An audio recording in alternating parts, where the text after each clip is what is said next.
Tamam.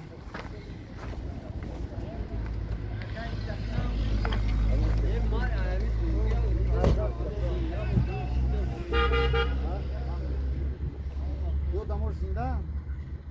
Não, ainda não.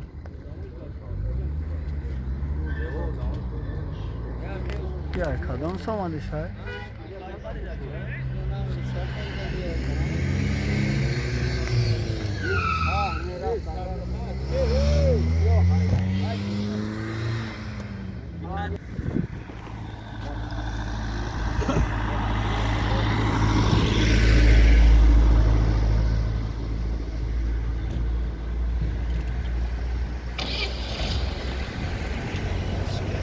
Now she there.